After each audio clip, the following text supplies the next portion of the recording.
सुप्रभात मंडळी. मी नीलिमा पटवर्धन आणि आपण सध्या वाचत आहोत अहिल्यादेवी ही मीनाक्षीताई देशमुख यांनी लिहिलेली लेखमाला. कालच्या पुढे सुरू करते. साक्षात सरस्वतीचं रूप दिसत असलेल्या अहिल्यांना बघताच खंडेराव सामोरे गेले आणि त्यांच्या सोज्वळ आणि तेजस्वी रूपाचे गुणगान केले. त्याला अजून म्हणाल्या, स्वामी, आज हे काय आरंभलंय? आम्ही काही सुंदर नाही, साध्या चार चौघींसारख्या. आपण याद कराल तेव्हा येणं इतकाच आमचा पतिधर्म. अहिल्या, त्या दिवशी सर्वांसमक्ष तुमच्या केलेल्या अपमानामुळे आमच्यावर रागवला असाल, पण मालेरावा सपासप मारताना पाहून आमच्यातील पतीचा अधिकार उफाळून आला. पतीचा अधिकार तर अपार आहेच, पण सर्वांसमक्ष पुरे. अहिल्या, आमचे गुन्हे बहुत अगणित, तरीही प्रसंगी पाठीशी राहून आम्हावर पदर घालतेस. स्वामी, परवाचे प्रसंगी मालेरावास पाठीशी न घालता दोन गोष्टी सुनावता तर त्याचेवर थोडा दाब आला असता. आम्हावर जर आपला थोर विश्वास, मग आमच्या कृतींवर का नको? त्यांना बसलेला प्रत्येक घाव आमच्या हृदयावरच नव्हता का? खंडेरावांची एवढ्या मखलाशीने खरे कारण काढून घेतले. कारण सुभेदार येणार आणि त्यांचे समोर अपराधाचा पाढा मांडला जाईल.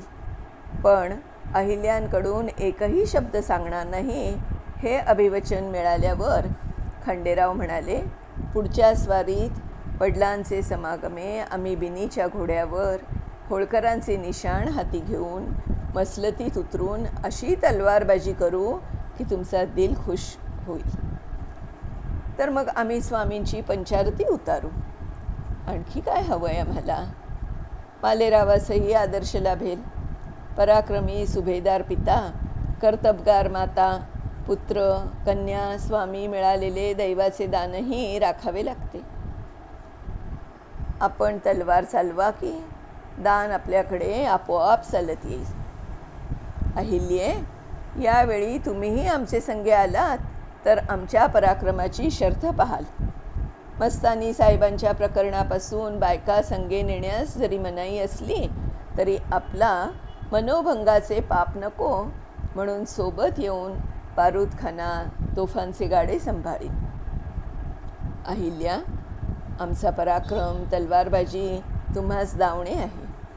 अहिल्याबाई मनी संतोष पावल्या. रात्रीचा 2:30 प्रहर सरता खंडेरावांच्या महालातून अहिल्या वाड्यात परतल्या. दुसऱ्या दिवशीपासून विजयादशमी उत्सवाची तयारी जोरदार सुरू झाली. वाजंत्री, चौघडे, अंबारीचा चांदीचा हौदा, छत्रचामरे, हत्तीचे कडे, घोड्यांच्या गळामाळा, देवघरातील उपकरणे हे सर्व उजळण्यास हुकूम दिल्या गेले. इंदुरातील देवळातील मूर्तींसाठी दसऱ्याचे पोशाख शिवणे, मंदिराचे रंगकाम ही सारी कामे मार्गी लावून अहिल्या फडणीशीत पोचल्या.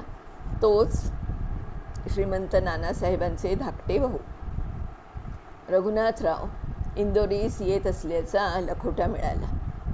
म्हणजे मामंजी येणार. त्या मनी आनंदल्या. त्या गंगोबा तात्यांशी कामकाजाविषयी चर्चा करीत होत्या.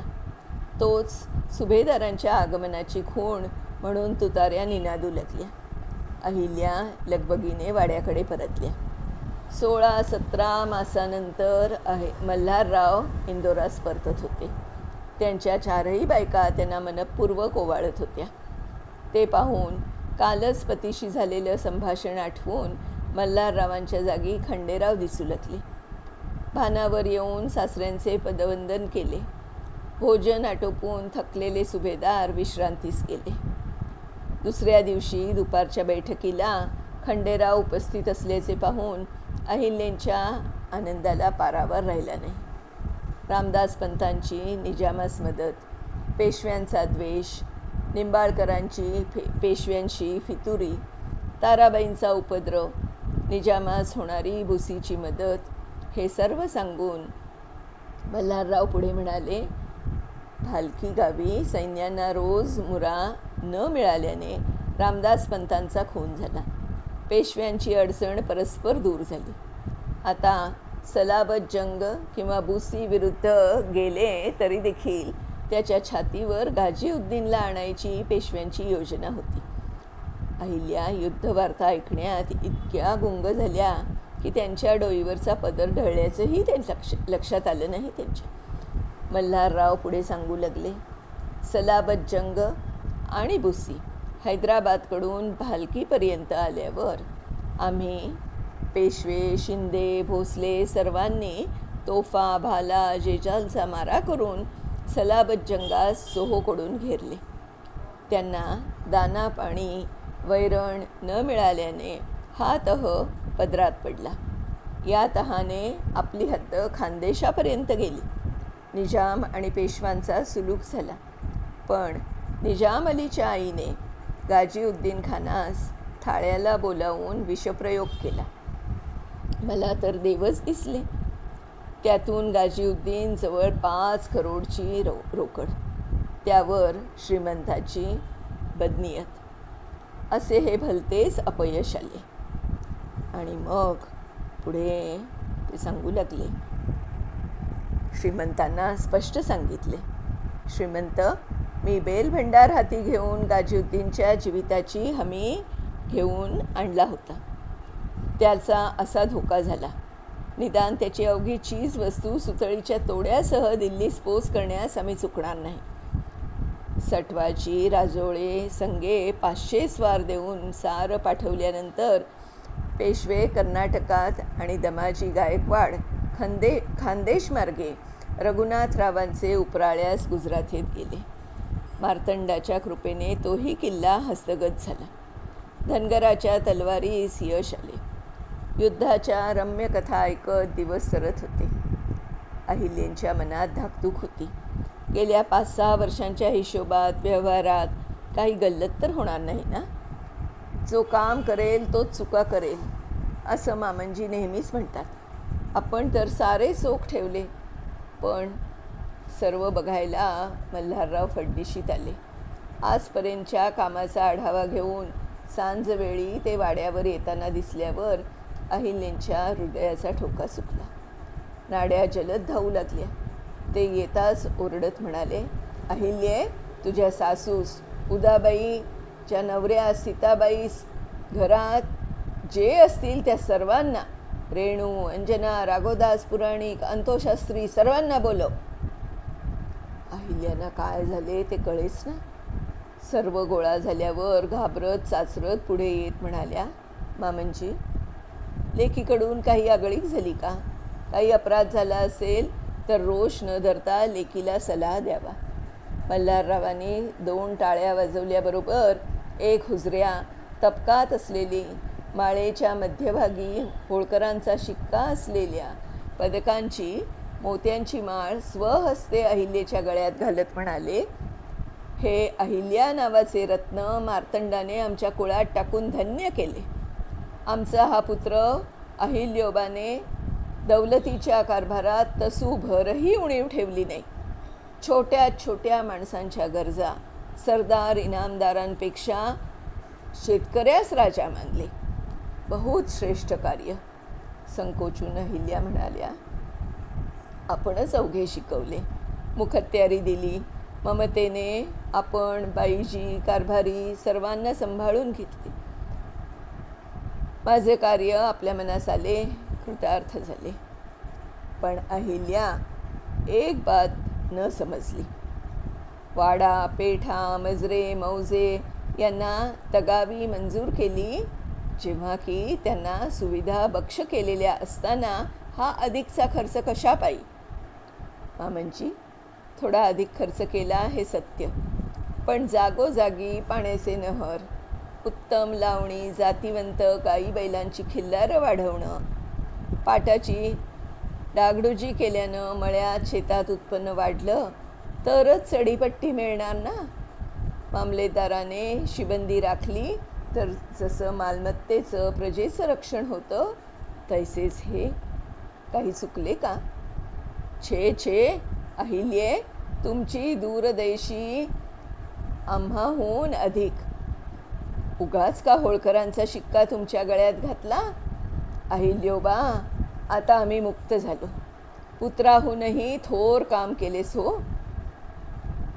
एका तासात मोती माणिक पाचूंनी बांधून घेतलेला शिक्का, पदक आणि अहिल्यांच्या चोख कारभाराची मिळालेली पावती पाहून सर्वजण चकित नजरेने बघू लागले. सर्वांच्या नजरेत अहिल्या नर्मदेवरी थोर झाल्या. पवित्र नर्मदा नदी आणि अहिल्येत बरंचसं साम्य वाटतं. नर्मदासुद्धा सर्व प्रकारची घाण कचरा तळात ठेवून वर नितळ निळ्याशार संथ पाण्याने वाहत राहते, तसेच अहिल्येचं नाही का?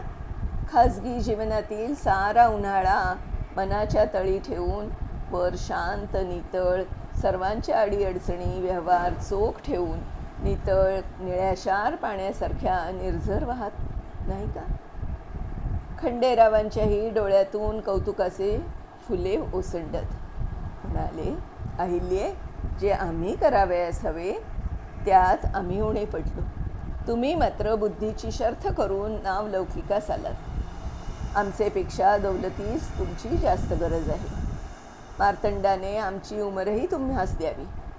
हे ऐकून पतिव्रतेचे संस्कार रक्तातून सुस्कारे सांडू लागले. त्यांची अभद्र भाषा ऐकून त्यांच्या मेंदूस झिणझिण्या आल्या. आता आनंदात असलेल्या अहिल्या एकाएकी एवढ्या कष्टी झालेल्या पाहून हरकुबाई म्हणाल्या, खंडेराव, त्या धार्मिक पतिव्रता असलेल्या अहिल्यास असे बोलून का दुखावले? ही नाती काही दिवसांची नसतात, तर जीवनभराची असतात. हे ऐकून अहिल्या अंतर्मुख झाल्या. मनास तर कधी तसं वाटलं नाही. मग हे अश्रू खोटे का? का वैधव्यास घाबरणारे, की सती जाण्याच्या दिव्यास मरणाला घाबरणारे? वैराग्य लादले जाईल या धास्तीने, की सौभाग्य हिरावलं जाईल या भीतीने? कशाचंच उत्तर मिळत नव्हतं. मंडळी, आज आपण इथेच थांबतोय आणि उद्या आपण ह्याच्या पुढचा भाग वाचणार आहोत. ही जी लेखमाला आहे ती लिहिलेली आहे मीनाक्षीताई देशमुख यांनी आणि मी निलिमा पटवर्धन त्याचं अभिवाचन करते आहे. तर भेटूया उद्या नवीन भागासह. तोपर्यंत नमस्कार.